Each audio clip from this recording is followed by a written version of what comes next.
شہزادے حضور صدر الشریعہ ممتاز الفقہا حضور محدث کبیر علامہ شاہ مفتی ضیاء المصطفیٰ صاحب قبلہ قادری مدظ اللہ العالی، رونق اسٹیج، علماء اسلام، علماء اہل سنت، برادران اسلام، حاضرین اجلاس، السلام علیکم ورحمۃ اللہ وبرکاتہ۔ نحمدہ ونصلی علی رسولہ الکریم، اما بعد، فاعوذ باللہ من الشیطان الرجیم، بسم اللہ الرحمن الرحیم۔ ولا تلبسوا الحق بالباطل وتکتموا الحق وانتم تعلمون، صدق اللہ العظیم وبلغنا رسولہ النبی الامین الکریم۔ تمہاری شان میں جو کچھ کہوں اس کے سوا تم ہو، تمہاری شان میں جو کچھ کہوں اس کے سوا تم ہو، قسیم جام عرفاں اے شہ احمد رضا تم ہو، تم ہی پھیلا رہے ہو علم حق نافع عالم میں، امام اہل سنت نائب غوث الورا تم ہو۔ ایک مرتبہ درود شریف پڑھ لیں، اللہم صلی علی سیدنا و مولانا محمد معدن الجود والکرم وآلہ وبارک وسلم، صلاۃ و سلام علیک یا رسول اللہ۔ مجھے عنوان دیا گیا ہے رد صلح کلیت اور امام احمد رضا۔ حضرات علماء جانتے ہیں کہ تقریباً 1893 ہجری میں ایک تنظیم کانپور کے مدرسہ فیض عام میں بنائی گئی اور اس میں بہت سے علماء کو دعوت دی گئی۔ اس تنظیم میں اس زمانے میں جو جلسہ ہوا، اعلیٰ حضرت امام اہل سنت فاضل بریلوی کو بھی اس اجلاس کے لیے مدعو کیا گیا۔ سرکار اعلیٰ حضرت بھی شریک ہوئے اور اس میں دیگر علماء کے ساتھ ساتھ حضرت علامہ احمد حسن کانپوری صاحب، حضرت مولانا محمد حسین الہ آبادی صاحب، ماررہ شریف، بدایوں شریف کے اکابر بھی اس میں شریک ہوئے۔ اس میں دیگر فرقوں کے لوگ بھی شریک۔ پالیسی کچھ ایسی بتائی گئی تھی کہ جس کے سبب سے ہمارے علماء شریک ہوئے، لیکن اسی جلسے میں ایک رافضی جو کنتور بارہ-بنکی کا رہنے والا تھا، جس کا نام غلام حسین کنتوری تھا، اس نے اپنی تقریر میں اپنی بدمذہبی کا اظہار کیا اور اہل سنت کے عقیدے کے برخلاف جو رافضیوں کا عقیدہ ہے کہ نبی اکرم صلی اللہ علیہ وسلم کے بعد سب سے بڑا درجہ اور خلیفہ بلا فصل کا عقیدہ جو ان کا ہے، حضرت مولا علی کے بارے میں اس نے اظہار کیا۔ اعلیٰ حضرت امام اہل سنت فاضل بریلوی اس جلسے میں موجود تھے۔ آپ نے جلسے کے بانی مولانا محمد علی منگیری، اس وقت تک اس مولانا کے حالات بہت اچھی طرح واضح نہیں تھے۔ اعلیٰ حضرت رضی اللہ تعالیٰ عنہ نے بانی جلسہ کو بتایا کہ آپ نے جو کچھ بتایا تھا جلسے کے سلسلے میں، اس کے برخلاف اس شیعہ رافضی مقرر نے بیان کیا ہے، اس کا رد ہونا چاہیے، اس لیے کہ یہ جلسہ جس موضوع اور جس عنوان پہ بلایا گیا ہے اس کے برخلاف یہاں رافضی نے اپنا عقیدہ بیان کیا ہے۔ یہ وہ پہلا جلسہ تھا جس کے ذریعے سے صلح کلیت کی بنیاد ڈالی جا رہی تھی۔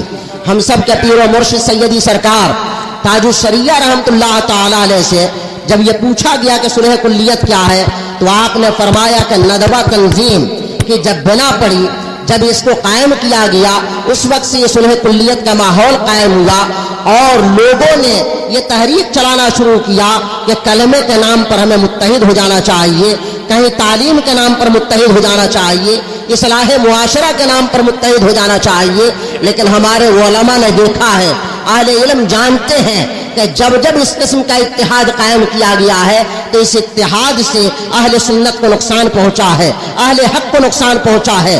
زمانے سابق میں لوگ مثالیں پیش کرتے ہیں کہ مسلم پرسنل لا بورڈ کی جو میٹنگ 1972 میں بامبے کے اندر ہوئی تھی، لوگ بتاتے ہیں کہ اس میں علامہ ارشد القادری صاحب علیہ رحمہ شریک تھے، علامہ برہان الحق صاحب جبل پوری علیہ رحمہ شریک تھے، اور اس کو دلیل بنا کر کے بعض ایسے لوگ جو اپنے عمل اور کردار کے اعتبار سے ہمیشہ مشکوک رہے ہیں، وہ یہ بتانا چاہتے ہیں کہ دیوبندیوں کے ساتھ جلسہ کرنا جائز ہے، وہابیوں کے ساتھ جلسہ کرنا جائز ہے، شیعوں کے مجلسوں میں جانا جائز ہے۔ ابھی آپ نے دیکھا کہ اس کا اثر کیا ہوا کہ ایک سنی کہلانے والا مولانا، جس کے اوپر بہت سے ہمارے علماء نے فتوے دیے ہیں. ابھی بمبئی میں محرم کے مہینے میں وہ تقریر کر رہا ہے. ہمارے مدرسوں کے بہت سے ذمہ دار علماء وہاں بیٹھے ہوئے تھے, پڑھے لکھے لوگ بیٹھے تھے, جو ہمارے اپنے علماء کی توہین کرتے ہیں, ہمارے بزرگوں کی توہین کرتے ہیں. لیکن وہیں پر ایک شخص حضرت سیدنا امیر معاویہ رضی اللہ تعالیٰ عنہ کی توہین کر رہا ہے, اور سارے کے سارے مولوی خاموش بیٹھے رہے. سوال یہ پیدا ہوتا ہے کہ آپ کہاں بولیں گے؟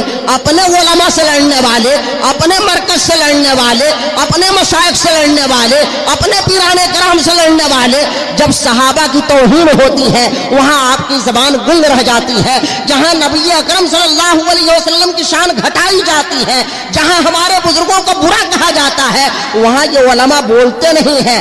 جو لوگ یہ کہتے ہیں کہ جب تک ہم ایک ساتھ نہیں بیٹھیں گے کیسے ہم پیغام پہنچائیں گے, کیسے ہم دعوت دیں گے, کیسے ہم حق بات بولیں گے, تجربہ یہ بتاتا ہے کہ جہاں جہاں سنیوں, وہابیوں, رافضیوں, خارجیوں کے اتحاد کی بات ہوئی ہے وہاں سنیوں کو فائدہ نہیں پہنچا ہے. میں بتانا چاہتا ہوں کہ مسلم پرسنل لا بورڈ کے میٹنگ میں پہلی مرتبہ علامہ برہان ملت شریک ہوئے, لیکن اپنے سے نہیں شریک ہوئے تھے, بلکہ حضور مفتی اعظم نے جب اجازت دیا تھا اس سے پہلے دیوبندی علماء نے, مسلم پرسنل لا بورڈ کے حامیوں نے بہت سے سنی علماء سے رابطہ کیا. لیکن ہمارے علماء جانتے ہیں کہ دیوبندیوں کے ساتھ اٹھنا بیٹھنا ناجائز ہے. اگر ایک مولانا دیوبندی کے ساتھ اٹھے بیٹھے گا, ہم لوگ یہاں سے تقریریں کرتے ہیں, ہر عالم کہتا ہے کہ دیوبندی غلط ہے, وہاں بھی غلط ہے, لیکن جب ہم ہی میں کا ایک مولانا دیوبندیوں کے ساتھ جلسہ کرے گا عوام کو اس پر کیا اثر پڑے گا؟ وہ کہیں گے کہ یہ مولانا لوگ اپنے فائدے کے لیے ہمیں تو منع کرتے ہیں, خود ان کے ساتھ جلسہ کر لیا کرتے ہیں. میں بتانا یہ چاہتا ہوں کہ آج بھی اتحاد کی بات ہو رہی ہے. کچھ ایسے لوگ اتحاد کی بات کر رہے ہیں جن کو اللہ نے عقل و خرد سے بے بہا بنا دیا ہے. آپ کے باپ کو اگر کوئی برا کہے, آپ بتاؤ اسے آپ دعوت دے کر کے اپنے گھر بلاؤ گے؟ آپ کے دادا کو کوئی برا کہے, کیا آپ اسے اپنے گھر بلاؤ گے؟ آپ کے نانا کو کوئی برا کہے, کیا آپ اسے اپنے گھر بلاؤ گے؟ نہیں, کوئی عقل مند نہیں بلائے گا. ہمیں کوئی برا کہتا ہے ہم اسے سلام نہیں کرتے ہیں, اس سے رشتہ ناتا ختم کر دیتے ہیں, اپنے جلسے میں نہیں بلاتے ہیں, اپنے پروگرام میں نہیں بلاتے ہیں. یہ کیسے لوگ ہیں جو اتحاد کی باتیں کر رہے ہیں؟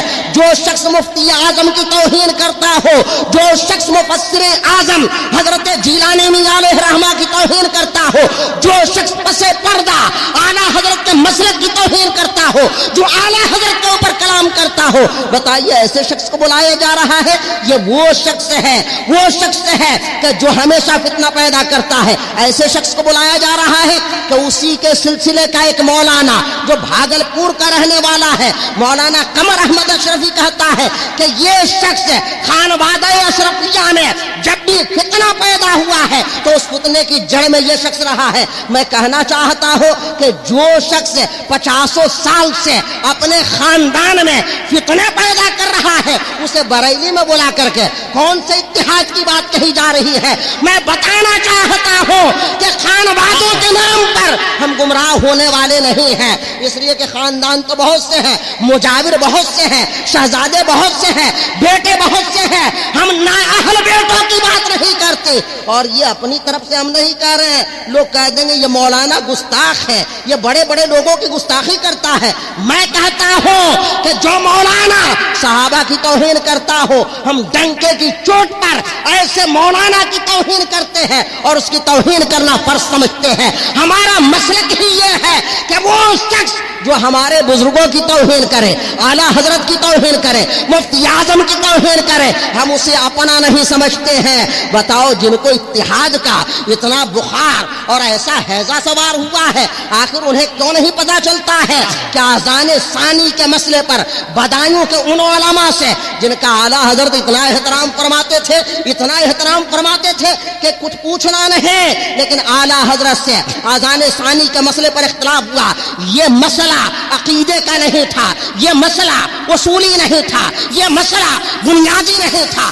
اعلیٰ حضرت نے بھی کہیں نہیں لکھا کہ بدایوں کے لوگ دائرہ اسلام سے خارج ہیں یا اہل سنت سے خارج ہیں۔ اس کے باوجود میں پوچھنا چاہتا ہوں، حجت الاسلام کا تعلق نہ رہا، مفتی اعظم کا تعلق نہ رہا، مفسر اعظم کا تعلق نہ رہا، صدر الشریعہ کا تعلق نہ رہا، ملک العلماء کا تعلق نہ رہا، آخر بدایوں کو 100 سال تک کیوں چھوڑ کر کے رکھا گیا؟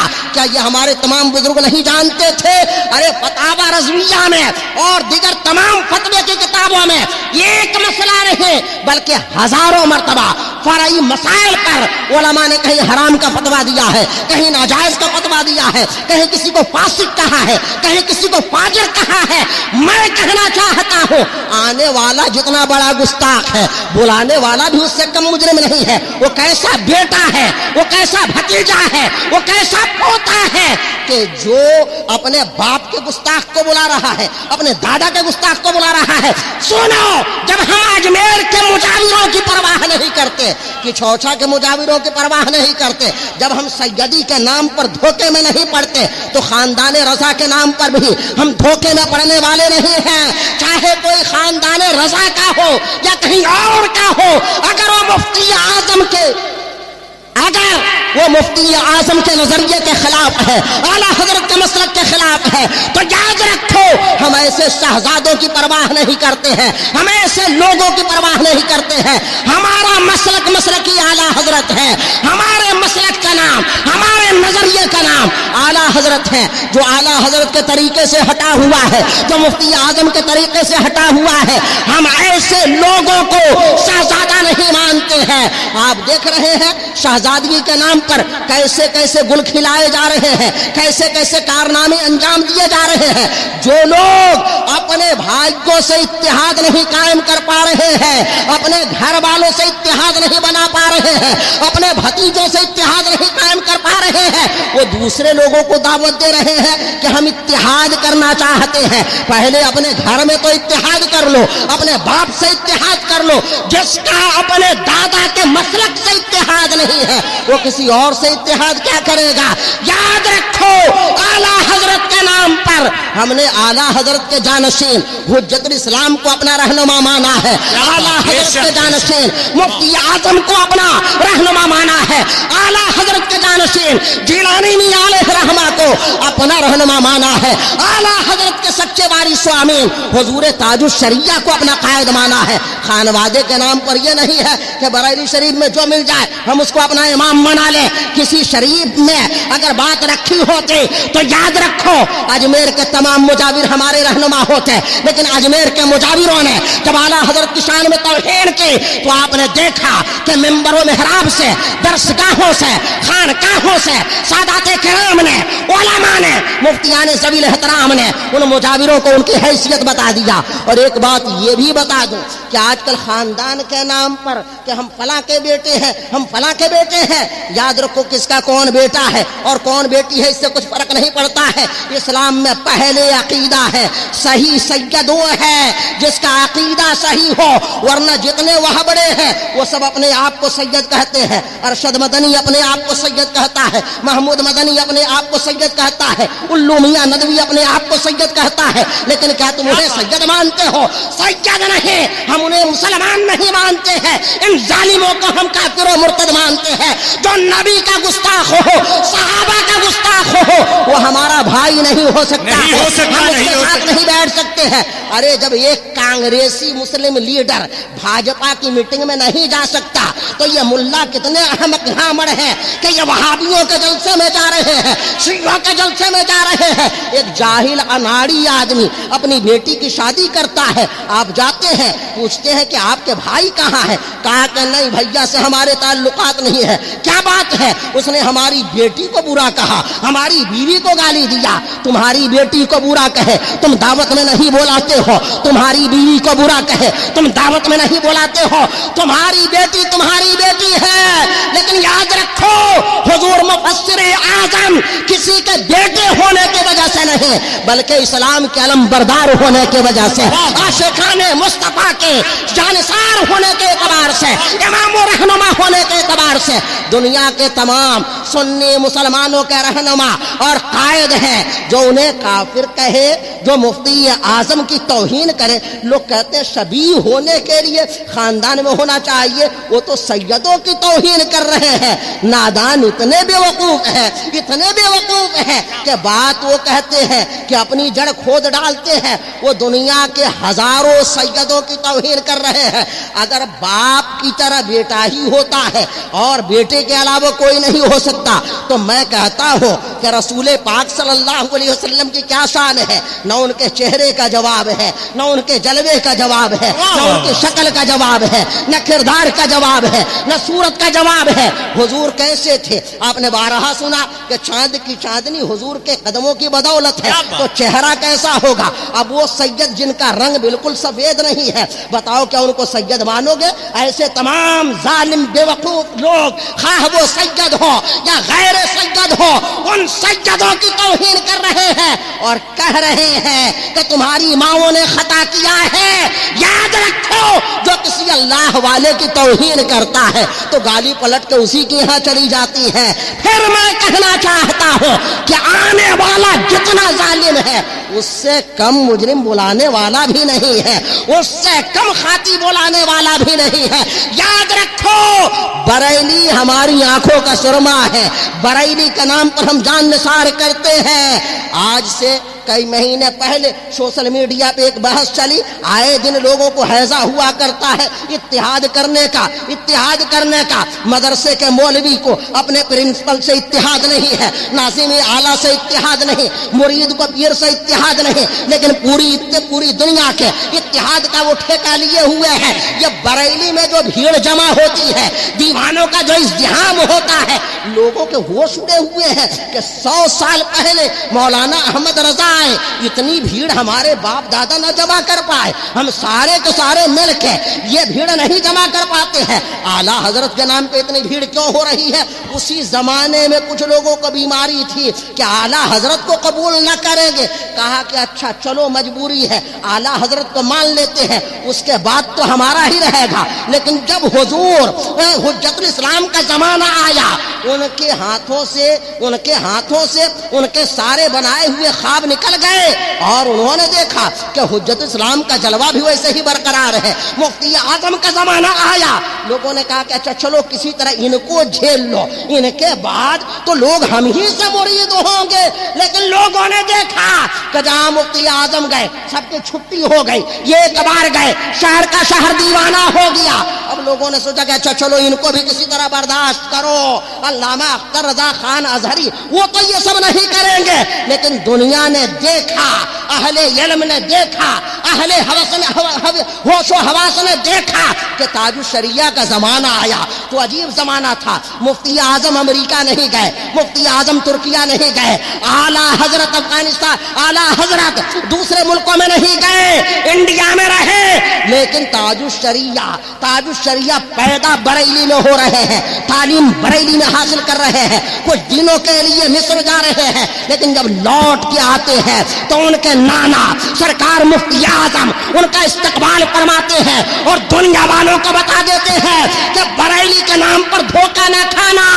مفتی اعظم مولانا مصطفیٰ رضا جس کا احترام کر رہے ہیں اس کا احترام تمہارے اوپر بھی لازم ہے۔ جس کے استقبال کے لیے ریلوے اسٹیشن مفتی اعظم جا رہے ہیں، گویا کہ بتا رہے ہیں کہ امام احمد رضا کا اگر کوئی سچا جانشین ہے اس دور میں تو تاج الشریعہ ہے۔ اب لوگوں کہ تاج الشریعہ چلے جائیں گے تو اب ان کے بعد کیا ہوگا؟ حضور اسجد میاں کہاں یہ سب کریں گے؟ وہ کہاں جائیں گے؟ وہ تو پوچھتے بھی نہیں ہے، ان کو پیری مریدی سے اور مریدوں سے کوئی لینا دینا نہیں ہے۔ کسی کو تھا کہ ہم ان کے بعد ہے، کسی کو تھا کہ ہم ان کے بعد ہے، کسی کو تھا کہ ہم ان کے بعد ہے۔ لوگوں نے تانے بانے بچھا دی ہے، لیکن دیکھا کہ بریلی کا شہزادہ جیسے نمودار ہوتا ہے ایسا لگتا ہے کہ آسمان پہ رات اندھیری ہے، اچانک 14ویں کا چاند نکل آیا ہو۔ حضور اسجد میاں میدان میں آتے ہیں، زمانہ ان کے گرویدہ ہو جا رہا ہے،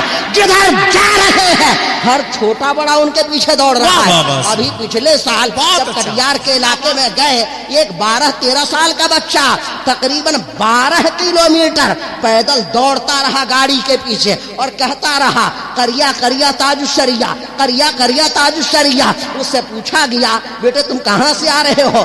کہا کہ اتنے کوس سے آ رہا ہوں. کہا کہ جانتے ہو یہ کون آئے ہیں؟ کہا کہ نہیں یہ تو نہیں جانتا ہو، لیکن یہ جانتا ہو کہ یہ میرے پیر صاحب کے بیٹی آئے ہوئے ہیں، میرے پیر صاحب کے بیٹے آئے ہیں. میں کہنا چاہتا ہوں 80 سال کی عمر میں اگر کسی کا دماغ خراب ہو جائے تو اسے علاج کی ضرورت ہے، دماغین کھانے کی ضرورت ہے، ورزش کی ضرورت ہے. اور یہ نہ فائدہ کرے تو کہیں جا کے کسی سیور میں وہ یوگا کر سکتے ہیں، لیکن وہ حضور اسجد میاں کے اوپر طنز کرے. سنی مسلمانوں کو یہ برداشت نہیں ہے.